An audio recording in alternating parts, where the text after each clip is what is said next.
Hello, and welcome back to Rational Talk, a Phillies and Sixers podcast. On today's episode, we will get into the Sixers' last game against the Thunder. We will get into the Phillies and how they had a lackluster start to the season.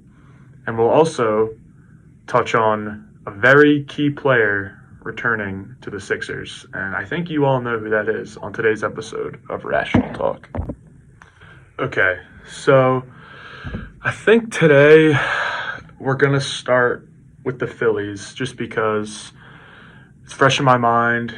I was fortunate enough to go to 2 games over this past weekend when they played Atlanta. So let's start with that series. So opening day was supposed to be actually a week ago today, but they had to force it to that Friday because of the impending weather. And it was ultimately the right decision because the weather on Thursday was not the greatest, so they started Friday. And on Friday, the Phillies had the really, really tough task of opening up their season with Spencer Strider on the mound for the Braves. And the Phillies also had their ace going in Zach Wheeler, and that is one of the premier pitching matchups in not just the National League, but in all of baseball. Those two guys are two of the best at what they do, and they both gave in pretty solid outings on opening day. Wheeler went 6, struck out a bunch of guys. Strider also struck out a bunch of guys, but the Phillies were able to get to him a little bit, but in the end, it didn't really matter at all. The Braves won Game 1 pretty convincingly after Wheeler got pulled. The Phillies bullpen they got hit around quite a bit, and it wasn't the guys that you throw in there when you're up 10 or down 10. It was some of your main, like Alvarado got hit a little bit, Strahm got hit a little bit. Those are guys that you're gonna need to rely on down the stretch, but I wasn't really worried about those two in particular after Game 1, just because they've been doing it for so long, and they have such a good reputation of being just lockdown relievers, especially Alvarado. He's arguably the best closer in the league, if not top 3, give or take. So yeah, they dropped Game 1. 9-3. Game 1 was not, opening day was not what we all expected. And Game 2 was unfortunately more of the same. I was at this game, and it was a brutal one to sit through. The weather on this day was not great either, and it's not like the offense didn't show a little bit of fight. That was at least the positives from this second game. In Game 2, the Phillies got to the Braves starter, who was Max Fried, who was also one of the better pitchers in the game, and that'll be a theme of this series as to where I'm at overall with this team. But they actually, Max Fried wasn't. He didn't get out of the first inning, because the Phillies got a bunch of hits, bunch of walks.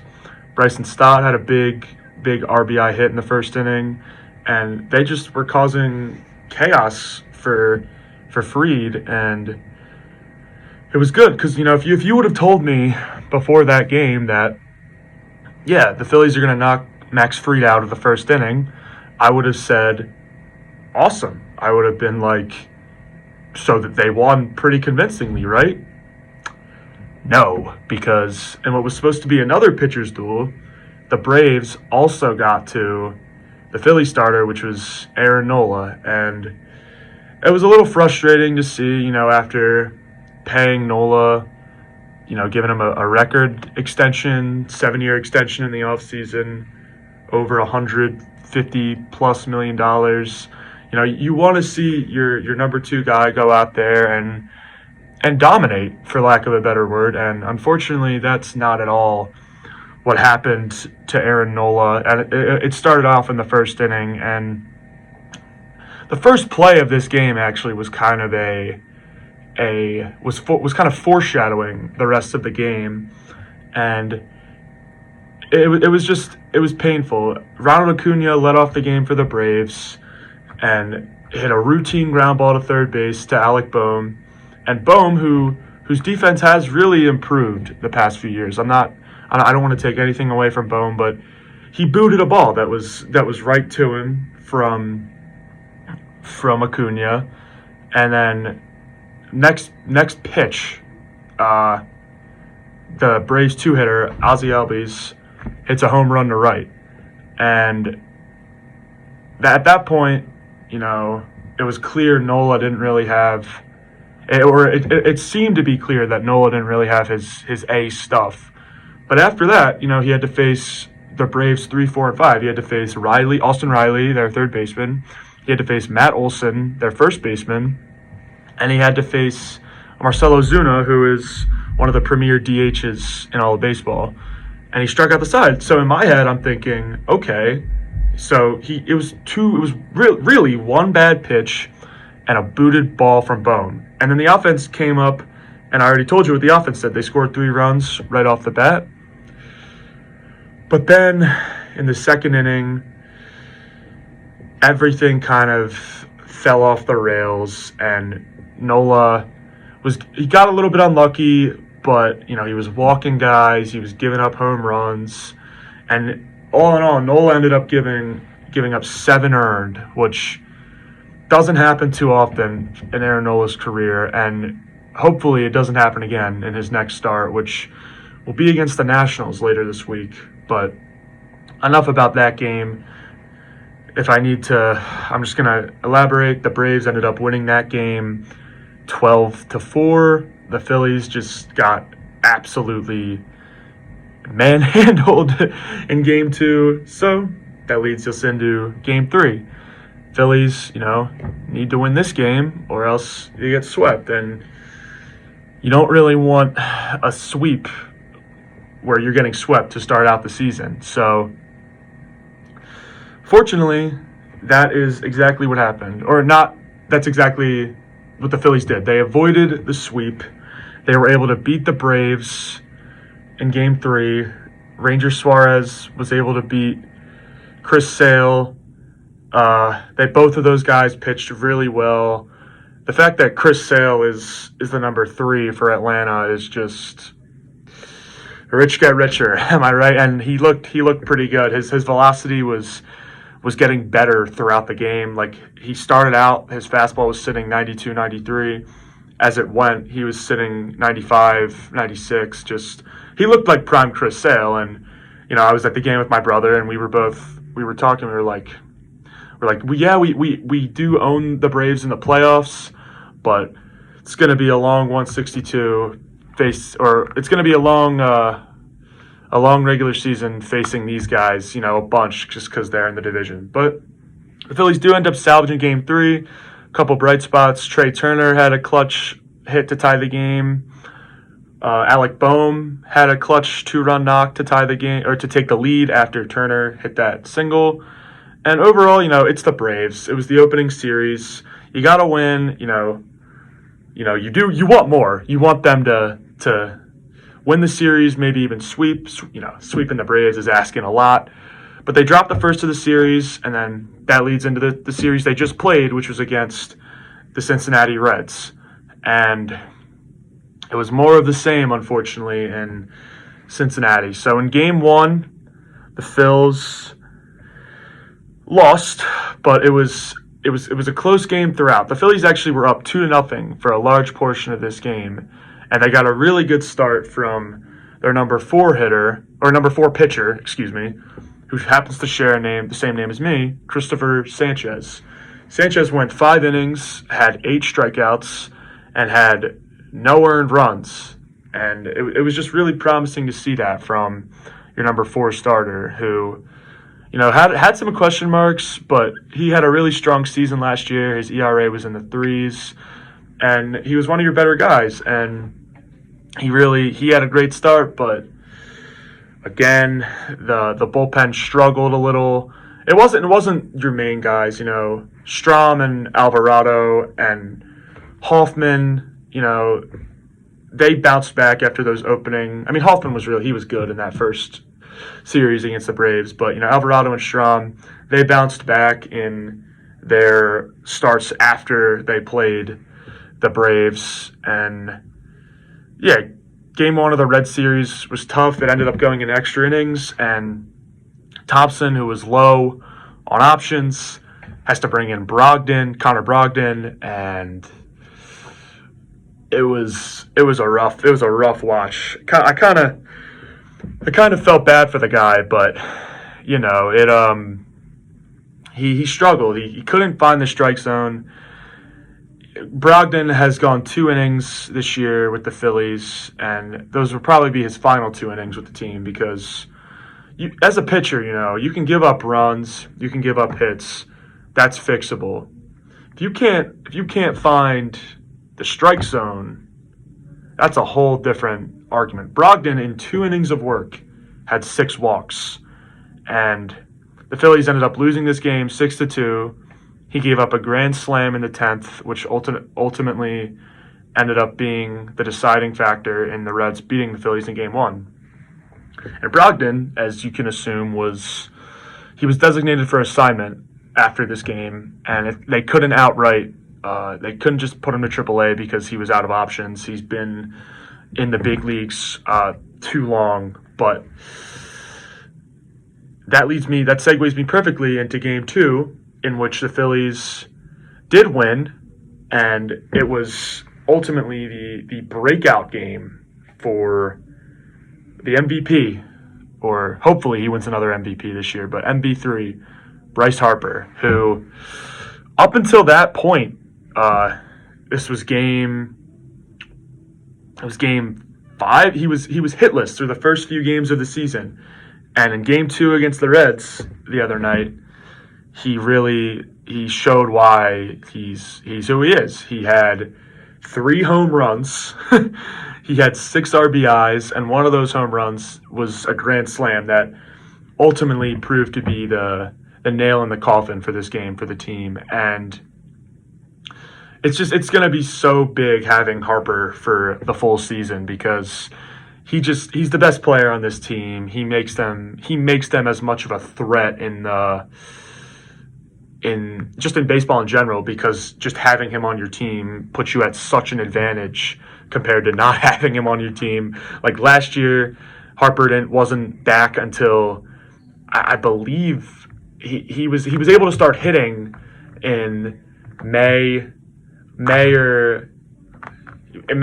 early May, late May.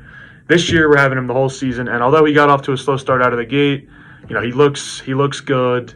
He's Bryce Harper. He's gonna keep hitting. I don't know if he's gonna keep hitting 3 home runs every game, but he's gonna keep hitting home runs. He's gonna keep doing his thing. Hopefully, there's another MVP up his sleeve by season's end. And another segue, or another big storyline from this game was a pitcher that the Phillies called up from the minor leagues who replaced Connor Brogdon, and that guy, his name is Ricardo Pinto. Now, Pinto has been with this organization for a long time. He last appeared in a major league game for this club in 2017, and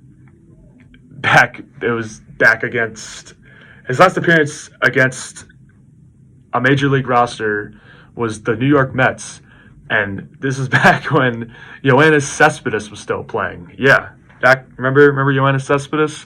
And Pinto actually struck him out, but Pinto, before I get into his performance, just how he even got to this game is remarkable. So the Phillies, I think he was with the Iron Pigs. The Iron Pigs were playing a game in Rochester, New York, which is about 5-6 hours away from Citizens Bank Park, Philadelphia, where the game was a few nights ago. Pinto has to take an Uber, or gets picked up in Rochester. It's a 5-hour drive. He arrives to the game in the fourth inning, signs a contract right before he goes into the bullpen, and Rob Thompson's like, "Yo, Ricardo, can you pitch the last 4 innings and get a 4-inning save tonight?" And that's exactly what Ricardo Pinto did. He came in after being in a car for 5 hours and went out there and just pitched a really good game. He really just did his thing. Yeah, I was really impressed by what I saw. I didn't know much about Pinto other than he recently pitched in in Winter Ball. It was the Venezuela Caribbean Series, and he won MVP of that series, which should have shown me right then and there that he had, the talent to compete at this level. And he was with the team before, but it's good that the Phillies found hopefully a good replacement for Connor Brogdon and a guy that can help this team down the stretch, and pitch in even bigger and bigger moments as the season progresses. Unfortunately, that's not where the series ended. The Phillies did play again last night, and they had their ace on the mound, Zach Wheeler. So the team, the juice around the team is perfect. We can win a series. We can get back on track. We got our ace on the mound, and unfortunately, Wheeler did pitch well. Wheeler had a bunch of strikeouts. He gave up 2 runs, but neither of them were earned. It was both just miscues on the Phillies defensively. The issue last night, again, was just the offense. Last night, actually, this brings me to another point. Johan Rojas had his first hit of the season. Now, in the last episode, I stated how I truly believe Christian Pache, like the gap, I don't really think there's a gap. I personally think Pache is a better player than Johan, just because the defense, Johan is a better defender, but Pache is also an elite defender. Pache's bat is far, far better than Johan. And Jake Cave got moved. That was a minor move, but it proved to them that it was proving to Johan Rojas that he was going to be the guy, and to Christian Pache that he was going to make the team. And, 1 hit in 6 games when you're playing pretty much every day is brutal. And, he's basically like, right now at the plate, he's like having a pitcher up there because you just have no faith in him. He's essentially an auto out. He's fast, so if he does get on base, he does have the threat of being able to steal a bag or two. But yeah, just not really what you're expecting to see from Johan Rojas. But the Phillies lost last night. They lost the series to the Reds, and overall, just a very just a disheartening start to the year, if I'm being completely honest. 2-4, not great, but it's early. It's only 6 games, and luckily the schedule gets really light in the later and middle parts of April. And to segue into my next point, their next series is against Washington. It's a 3-game set starting. The Phillies have off today on Thursday. It starts on Friday. And Aaron Nola get the ball. So hopefully he's able to bounce back. My prediction for that series, I do think the Phillies will at least take 2 out of 3. I'm hoping they sweep them because the Nationals just aren't that great of a team this season. They got a lot of good young players. Their shortstop C.J. Abrams. They brought in Joey Gallo, a big veteran power bat. Lane Thomas, he's been an all-star. The Phillies are just more talented, top to bottom. They got a better lineup, better pitching. The Phillies should go in there and at the very least take 2 out of 3 from the Nationals. If they don't, you'll be able to tell in my next recap of the Phillies. So yeah, that's where we're at with the Phils, and hopefully they can get on the right track. But it is early. It's good to have baseball back. Just wish the Phillies would be able to put some more wins together and eventually start winning series. Now, shifting to the Sixers, they got a huge win the other night against the Thunder, winning by 4. The Thunder are top seed in the West. That's a big kind of, a little bit of a statement win. The Thunder were without their guys, but nonetheless, the Sixers still played who was in front of them. The Sixers currently stand 8th in the Eastern Conference standings, meaning if the season ended today, they would be in the play-in tournament, meaning they would have to win a game to get into the real playoffs. But the most important thing regarding this team and the overall outlook of the squad is the return of all-star reigning MVP center Joel Embiid. And what was promising about watching Embiid and that game the other night was he looked healthy. He looked like that recovery process, whatever he was doing, really, really helped him. Obviously, the only thing, he was really fatigued by the end of the game, and that's understandable. He hasn't played an NBA game since January, almost 3 months ago, and he looked solid. He finished with 24 points, 6 rebounds, 7 assists, and 3 steals, which, for Embiid, you don't see that too often. But the most important thing for me, and I touched on this in the last episode where I went over his whole percentages, is he was 12 for 12 from the foul line. He scored 24 points. So half of his points he was able to get from the foul line. And that's encouraging that the first game back, he's still unstoppable. You can't really guard him if you're the other team. And you have to foul him because, rather than just give him a free, easy layup, you got to make him earn it at the foul line. And, Chet Holmgren, he's a nice young player. A lot of the Thunder's players right now are good young guys, but, they're not at the point in their career where they can really guard Embiid. And in their defense, no one in the league really can guard him one-on-one just because he's a center. He's really dominant, and there's not many guys in the league like him that can really do what he can do from the center position. The debate's always going to be him and Jokic, and currently that's fair to say you would have Jokic over him because Jokic has the ring. He's won an MVP. The only thing Embiid still has left to do is win a ring, and that shifts me into where the outlook of this team now, because me personally, I was being optimistic in the last episode where I said, I thought he was going to come back before the playoffs or right when the playoffs started. I was right, but I was just trying to be optimistic about it. And it's actually really, really good that they got him back with a few games left in the season. That way, when it is time for the playoffs, he has a little bit of wind under him.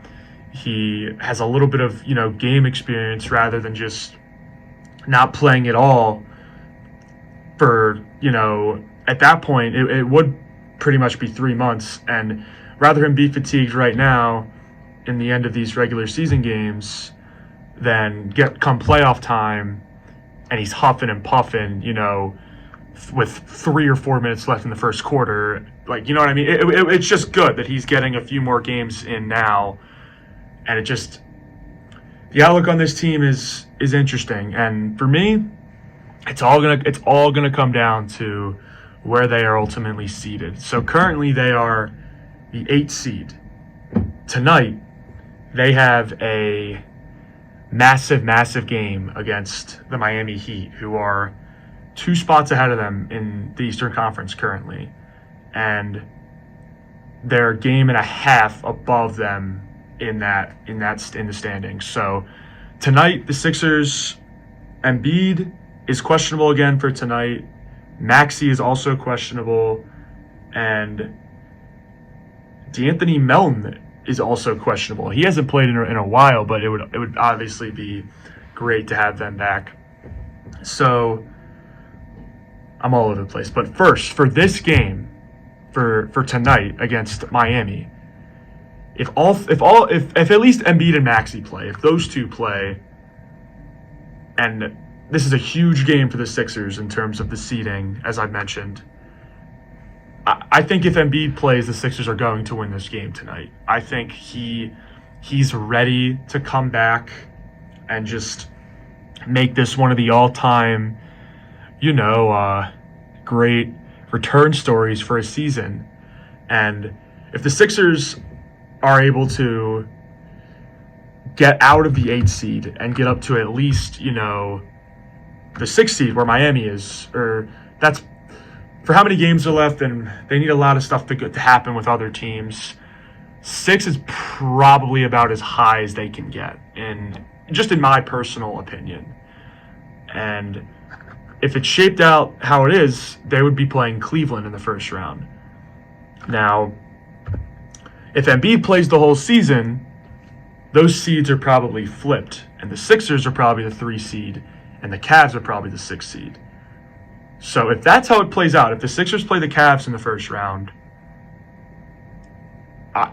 I think the Sixers can go on a little bit of a run if they have Embiid back, because right now he's the most unguardable player in the Eastern Conference. Like, he is. You want to throw double teams at him? Okay, he's an improved passer. You want to make him shoot it from outside? Good. Embiid loves to shoot. Like, Giannis is always going to be the comparison for Embiid. And right now, I would take Joel Embiid over Giannis. And the reason I bring up Giannis is because the Sixers would play Milwaukee after they play Cleveland. But that's all hypothetical.